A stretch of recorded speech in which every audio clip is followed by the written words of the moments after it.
कायल करने का, एक नशिस्त पे बैठने का 5,000 रुपया लूँगा, और हमारे स्टूडेंट वो 5,000 रुपया दे के उसके पास बैठते हैं ताकि थोड़ा मोटिवेट कर दे। लेकिन इतनी किताबें लेके आलिम जुमे वाले दिन बैठा है,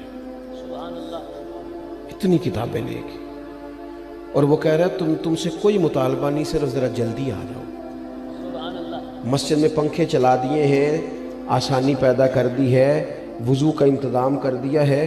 क्योंकि मैं आपको ज़िम्मेदारी से कहता हूँ कि कुछ चीज़ों के लिए बंदे का दिल अगर उस तरह खिल जाए ना जिस तरह होना चाहिए।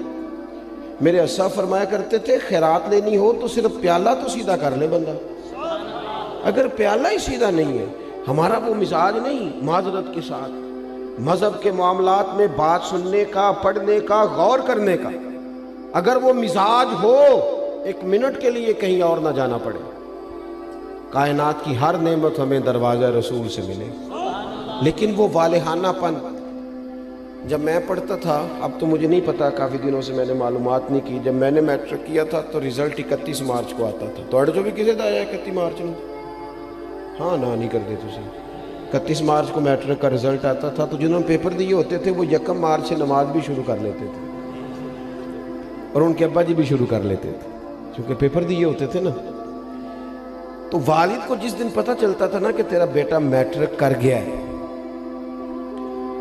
तो जिस रिश्तेदार को उसने कभी फ़ोन नहीं ना करना होता था, वो खुश इतना होता था, अब्बा इतना खुश होता था कि वो फ़ोन करके कहता, भाजी मुबारक हो, वे ਤੁਹਾਡਾ भतीजा 10 पास कर गया। ये खुशी थी, खुशी संभाली। बाज़ों का जब सही मानों में खुशी हो तो फिर वो संभाली। सदके जावा वारी जावा, ये अम्मा ही कहती है, और सजता भी उसी को ही है। लेकिन कभी पुत्र का कद बाप के बराबर हो जाए तो बात अब्बे से भी संभाली कोई नहीं जाती। वो कहता है अब मुझे खैर है, मेरा बेटा, वो अलग बात है, बेटा शादी के 6 माह बाद कहे मैंने लैदा होना है, वो मामला अलग है। लेकिन बाप बड़ा राजी होता है कि कद बराबर हो गया, पढ़ गया, काबिल हो गया। सही कह रहा हूँ, ये वालेहानापन होता है। वालेहानापन रिश्तों में होता है, रिश्तों की हसासियत बताता है। ना समझ आए तो फिर हज़रत अनस बिन मालिक रज़ी अल्लाह ताला अन्हु फरमाते हैं, मुझे वो दिन नहीं भूलता जिस दिन अल्लाह के रसूल मक्के से हिजरत करके मदीना तैयबा आए थे।